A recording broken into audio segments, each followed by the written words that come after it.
Hey guys, I'm Taylor Sleaford, a life, leadership, and men's work coach. And in this video, I'm going to teach you everything you need to know about resistance, what it is, why we feel it, and how to overcome it.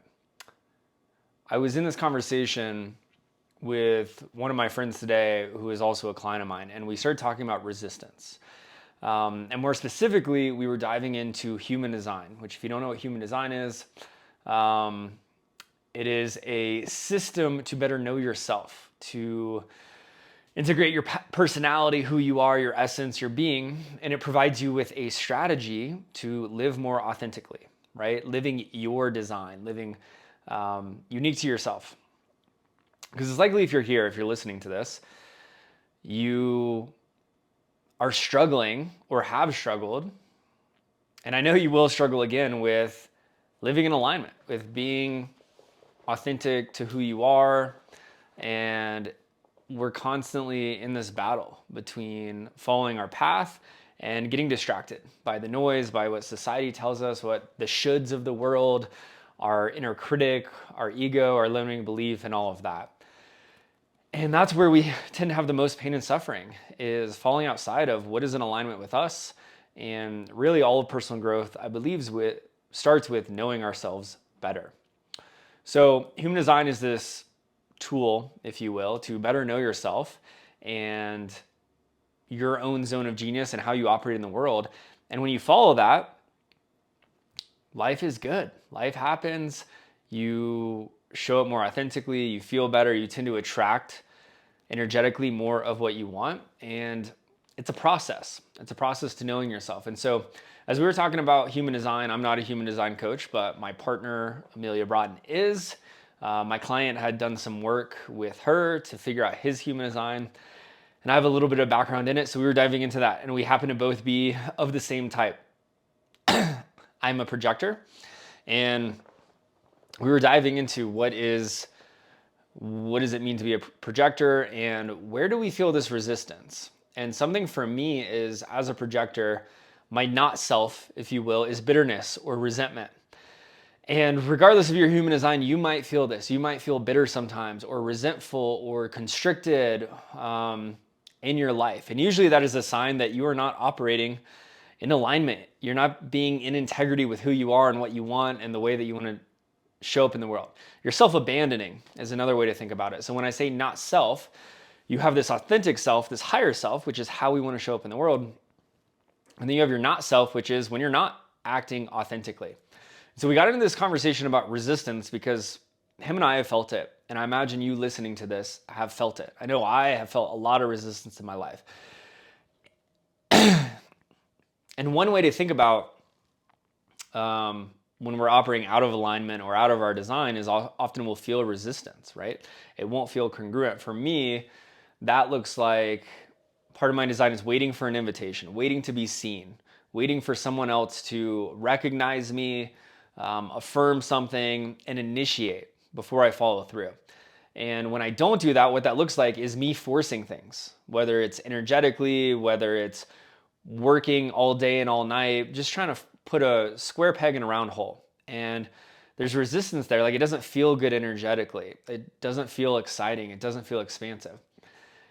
And so there's that type of resistance, right? Where I can tend to feel bitter or resentful. And my client brought up, well, what about Steven Pressfield? And I'm a big fan of Steven Pressfield. He wrote the book, The War of Art. He talks about resistance with a capital R. And it's something that is, the higher your calling, the more resistance you're going to feel, right? And it's part of being a professional, part of stepping into who you want to be and what you want to create in the world is you're going to have resistance. And you need to lean into that resistance. You need to step forward to that resistance. But there's a little bit of nuance here. I don't think Steven Pressfield is talking about the same type of resistance. I think the resistance he is talking about is, are you going to do the things that you need to do? Are you going to match the frequency of your higher self?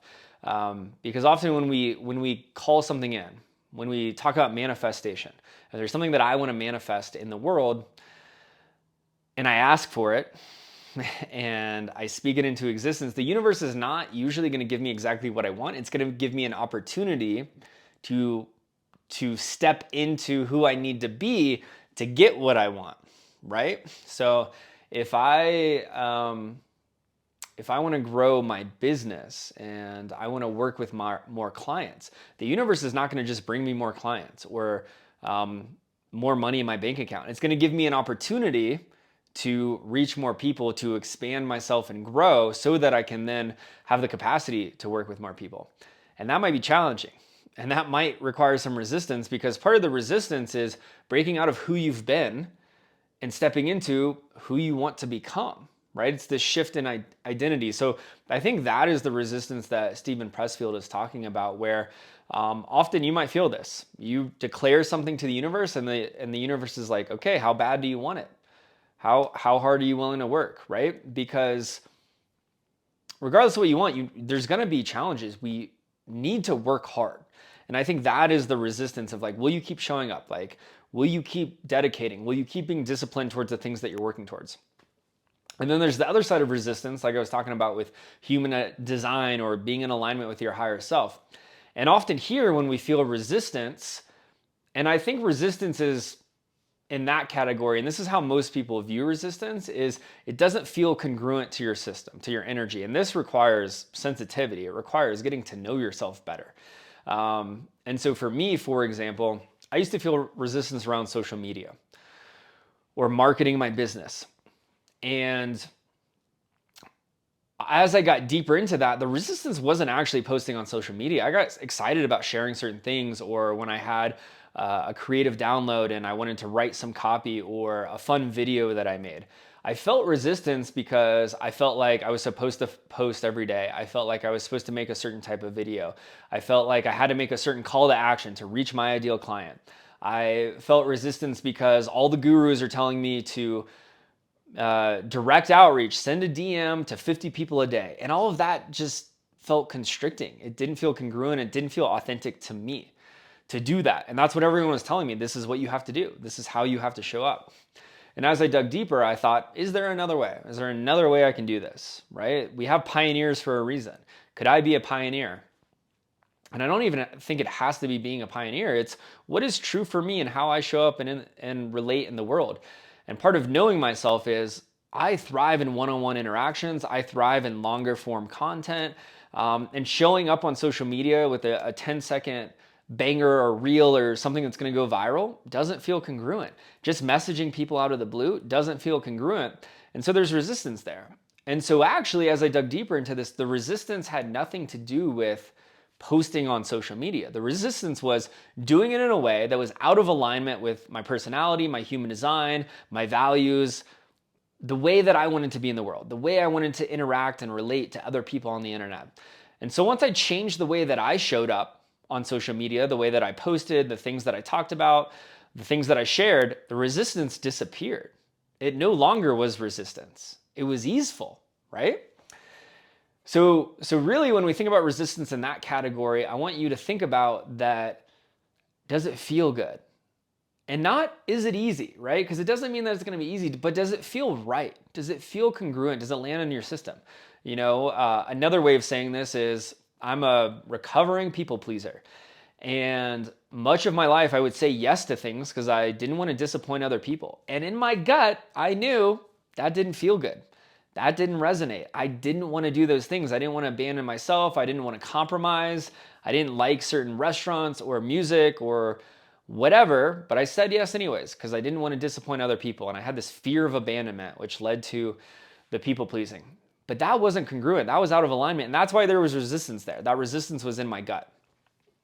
And then there's the resistance Steven Pressfield talks about, where that resistance is, are you going to keep showing up? It's going to get tough. It's going to get difficult, right? And so for me, if we go back to posting on social media, now the resistance would be, oh, can I keep showing up even when I'm not getting 100 likes on Instagram? Can I keep showing up even when maybe I feel like I'm not getting clients? Can I keep showing up even when I'm tired, right? Can I be consistent? That's the resistance, where if I choose to commit and use social media as a path to promote myself and promote my business, can I keep showing up that way? Even when it gets hard, or even when I don't feel like it, or even when I don't have time, right? And those are two different kinds of resistance that we may face in our life.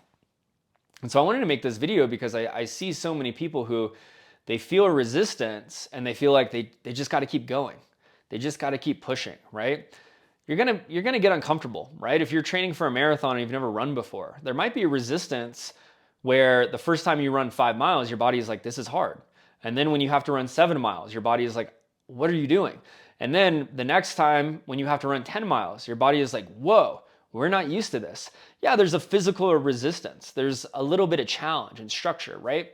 But that is simply about putting in the work. That's about doing the reps. If you have a strong enough why of why you're running for your marathon, right? However, if you feel resistance to training for a marathon because it doesn't actually feel good to you, it doesn't excite you, it's not something you want to do, it's not something you have time for, but your best friends are doing it, or the person that you're romantically interested wants to do it, and so you do it out of that, then that's resistance that we don't want to fall into. So you can start to ask yourself, where's the resistance coming from? And often, this is what I see more often than not, the resistance is because you're acting out of alignment. It's not congruent. The example that my buddy gave me today is he was feeling a lot of resistance around writing. And he's a writer, he likes writing. So it's like, oh, why is there resistance? I feel this resistance. And as I pulled back the layers, he realized in real time and also reflecting on a mentor of his who sends out a lot of newsletters that he saw his mentor he put this one line in his newsletter and it said, hey, most of you that are reading this, I know. We've gone on hikes together, we've traveled together, we've worked out together. And my buddy was like, wow, that's so engaging, right? Because you feel pulled in, you feel connected. And then my buddy realized that, oh, I've been writing for the masses and I feel stuck because I feel like there's a certain way that I'm supposed to write. I feel like there's a certain thing I'm supposed to say. Like, how can I capture all of these people? And then when he stopped and thought about, oh, if I'm just writing to the people I know, to my friends, to my athletes that I coach, to whatever, it becomes easy. I already feel open in the moment. It's less constricting, right? And that felt more engaging and more fun. And immediately the resistance dissipated. And it really had nothing to do with the writing. It had to do with his stories about what he was supposed to write or how he was supposed to write or what he had to do. And so it's likely that if you're feeling resistance in your life, it's because you feel like it has to be a certain way. If you want to lose weight, you feel like you got to follow a certain diet or you have to follow a certain type of training program, right? If you want to grow your business, you might feel resistance because you feel like you have to do it the way that everybody else is doing it. So I invite you, the next time that you feel resistance, where is that coming from? And is there a different way that you could approach it? Is there a different way that you could work on your business, that you could write, that you could post on social media, that you could show up in the world? Because if you find a way that is congruent with you, that feels in alignment with who you are, how you want to show up in the world, how you want to engage, the resistance will likely dissipate, okay?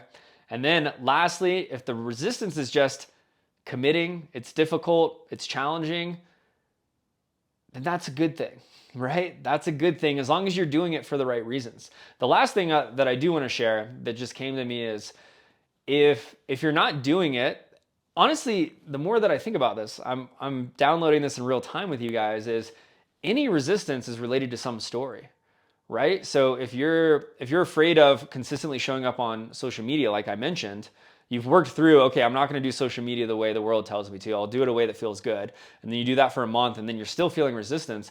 Maybe you're feeling resistance because you feel like you have a story that nobody cares. You have a story that what you have to say doesn't matter. You have a story that people are making fun of you. You have a story that you're not making sense, right? Whatever it is, and that is leading to the deeper issue, right? So likely if there's resistance, it's not something you want to do, or there's another way to do it.